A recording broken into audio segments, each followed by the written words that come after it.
الحمد لله نحمده ونستعينه ونستغفره ونؤمن به ونتوكل عليه ونعوذ بالله من شرور أنفسنا سيئات أعمالنا من يهده الله فلا مضل له ومن يضلله فلا هادي له ونشهد أن لا إله إلا الله وحده لا شريك له ونشهد أن محمدا عبده ورسوله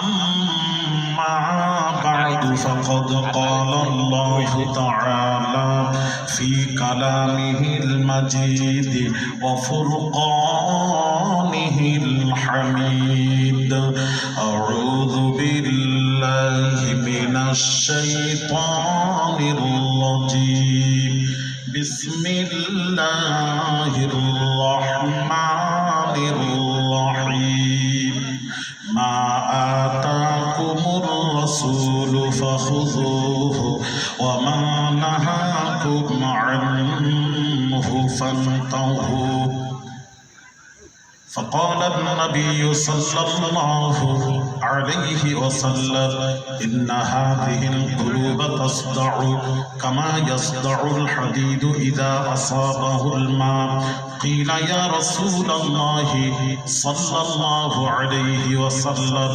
وما جلاؤها قال كثرة ذكر الموت وتلاوة القرآن صدق الله العظيم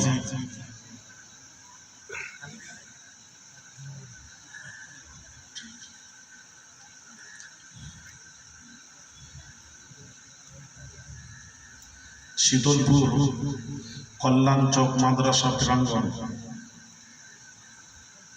হযরত বরখান Syed Gazi ওয়াহাবুদ্দিন Ali Baghdadi রহমতুল্লাহ আলাইহি ঐতিহাসিক বাৎসরিক জলসার শ্রদ্ধেয় পীরজাদা হুজুর কিবলা, সম্মানিত উলামায়ে কিরাম, কমিটি সাহিবান, উপস্থিত দিনদার ইমানদার নেককার আল্লাহওয়ালা ভাইরা বাবাজিরা, বৈশিষ্ট্য মুরব্বীরা, নওজওয়ান যুবকেরা, ছোট ছোট কচি বাচ্চারা, পর্দার অন্তরালে মা ও বোনেরা, আসসালামু আলাইকুম ওয়া রাহমাতুল্লাহ। ওয়ালাইকুম আসসালাম। আমার অল্প সময়, আমার একটাই আসার কথা, আমি তো আসলাম মাত্র দুটো জলসা, আমার মাঝখান থেকে জোর করে ধরে আমাকে বলল হুজুর 1 ঘন্টা হলেও সময় দিতে হবে। সেই হাওড়া থেকে শ্যামপুর থেকে সোজা আপনাদের কাছে হাজির, একটাই আসা, পৌনে একটাই হাজির। তো যাক, আমি সময়ের জন্য আর কোনো ভূমিকা বাড়ালাম না, শুরু করলাম ওয়াজ। সময় অল্প, তারপর দুটোই যা স্বামী নামবো, নেমে আবার আমাকে যেতে হবে হলদিয়া।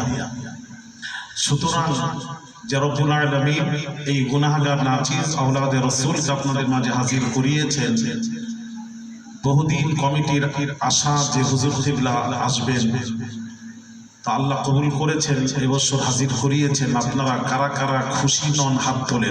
খুশি না, একটা খুশি নয়। কেন কমিটি দাওয়াত দিতে গেল আমি নিজেই বুঝতে পারি। ভুল হয়ে গেছে, প্রথমটা যদি ভুল না হয় শেষে ভুল হয়, অসুবিধা ছিল, প্রথমটাই ভুল হয়েছে। তাহলে আপনারা যারা হাত তুলেছেন খুশি তো? যাকে আল্লাহ হাজির করেছেন, একবার শুকরিয়া আদায় করি তার দরবারে, তারপর শুরু করব ওয়াজ।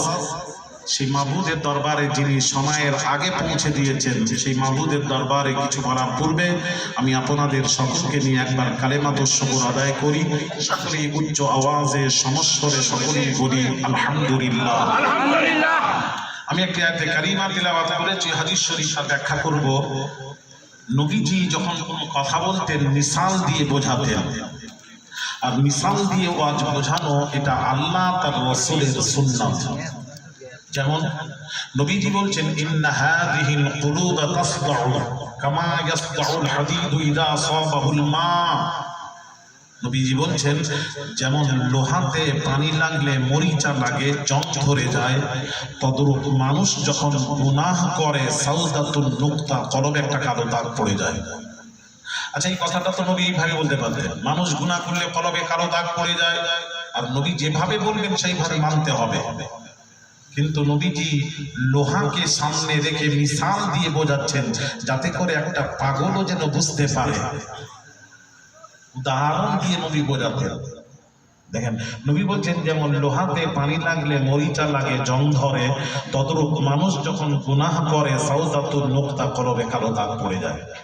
যেই বলেছেন পেজেন সাহাবীরা, তো পেজেন সাহাবীরা সঙ্গে সঙ্গে প্রশ্ন ছুড়ে দিলেন, কিলা ইয়া রাসূলুল্লাহ সাল্লাল্লাহু আলাইহি ওয়াসাল্লাম ওমা জালাউহা, ইয়া রাসূলুল্লাহ, ইয়া হাবিবাল্লাহ, হুজুর প্রত্যেক জিনিস পরিষ্কার করার একটা যন্ত্র আছে, তো এটা পরিষ্কার করার কি যন্ত্র জানতে ইচ্ছুক। নবীজি উত্তর দিচ্ছেন, দুইটি কথা বলেছেন এখানে। ক্বালা কাসরাতু যিকরিল মাউতি, নবীজি বলছেন তোমরা বেশি বেশি মৃত্যুকে স্মরণ করো।